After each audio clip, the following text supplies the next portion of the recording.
LG's newest flagship for 2016 is looking to move on from the philosophies of the past in order to piece together a new future. It's Joshua Vergara from Android Authority. What's going on, everybody? And this is the LG G5.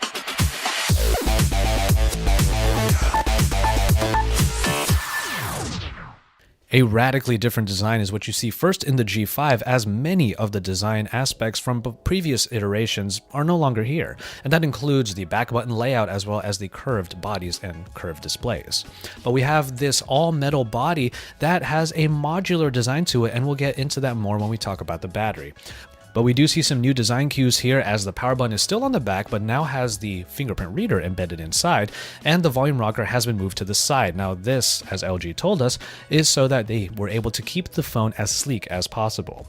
Now this phone comes in at 159 grams in terms of heaviness, so it is actually pretty easy to use still, and with a 5.3-inch display up front, it is a little bit easier to use in one hand. Speaking of that display though, it is a IPS screen that comes in at Quad HD resolution, and as we were able to spend some quality time with the G5, we found the display to actually kind of give a really good experience. It is quite bright, especially in broad daylight, and it manages to be very legible even under the highest of glare. And the always-on display lights up only a certain portion of the display in order to show the time, or a signature, as you can see in the settings, that you can customize. However, it only shows so many characters, so the phrase might actually be cut off. And if you're wondering, the always-on display only will take up 0.8% of the battery every hour. The last thing that's really noticeable on the front of the G5 is a 3D arc glass design, which provides that little bit of a curve on the top, which LG told us is really just for looks, but also makes it a little bit more comfortable to use on the ear when talking. Underneath the surface is a Snapdragon 820, one of the first to come out with this new powerful Snapdragon processor, and has the Adreno 530 and 4GB of RAM to help with all of the multitasking. But all of these specifications are going to help power what will be a brand new ecosystem for the G line.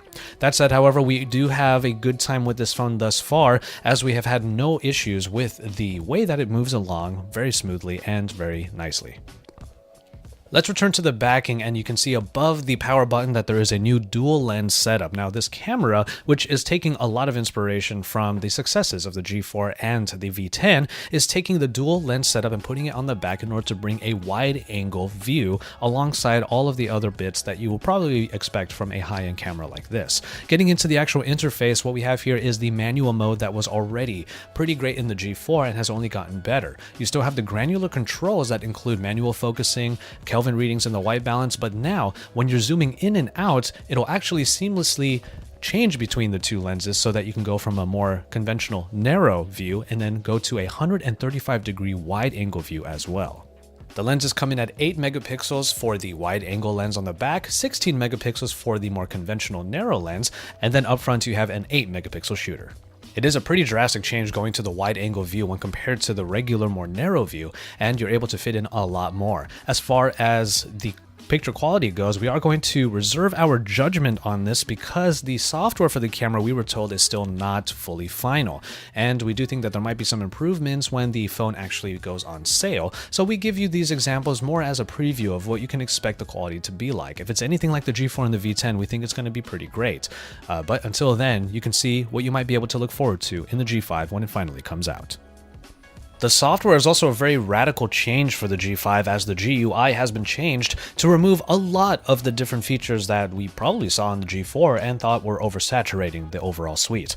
Not only are features like the Q Slide apps, Q Memo, and even the dual window seem to be missing here, we also have a missing app drawer. Now, what we were told by LG is that after a lot of market research, this change was made to reflect the fact that people are looking for even easier experiences in their operating systems.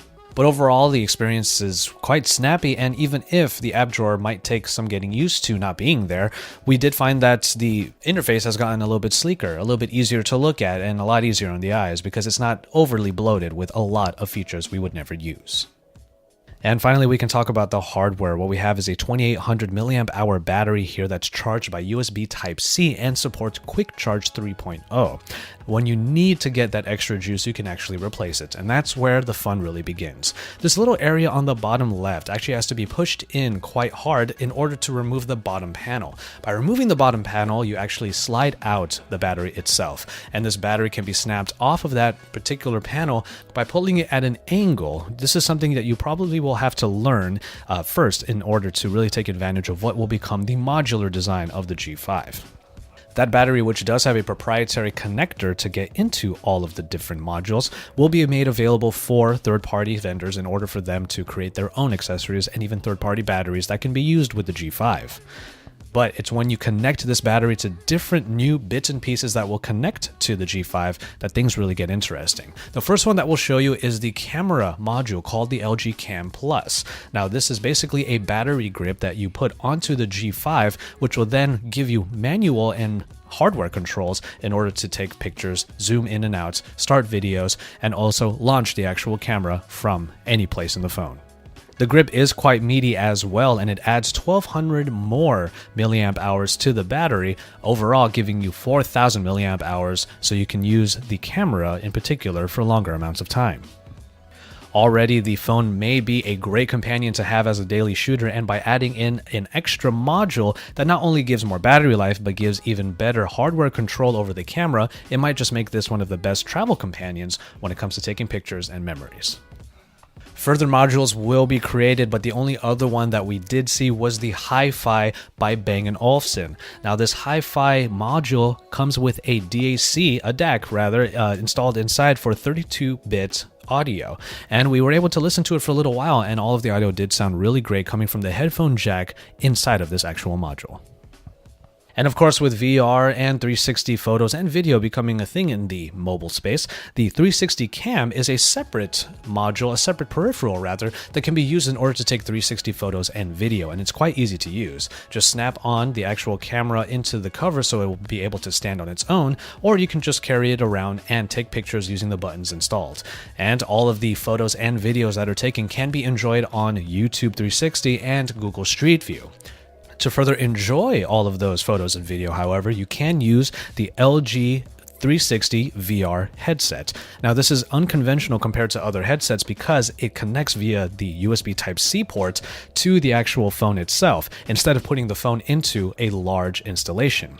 And because it is doing all of the processing via the phone and is able to process a little bit inside of the glasses themselves, they are not only streamlining the VR process, but also streamlining its form. Unfortunately, LG, because the G5 and its new ecosystem are still due to be out in the next couple of months, had no information for us when it came to pricing, but we imagine that the G5 will come in at the usual price for a flagship device, though we have been told that there are going to be bundles with the various modules, which should provide a little bit more of a deal. The G5 is definitely LG's way of moving forward in the smartphone space where they think that there is some stagnation.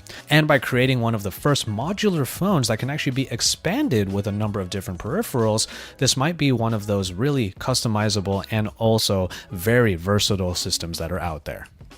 The design might be radically changed, and a lot of LG fans might find that a little bit tough to swallow, but overall, the moves that LG is making in the G5 really make us excited to really put it through its paces when we get a full review unit. So keep it tuned to Android Authority for even more about the LG G5, including all of our coverage on it. We have a couple of feature focuses and some verses to show you, so keep it tuned here for that and even more from MWC 2016, because we are your source for all things Android.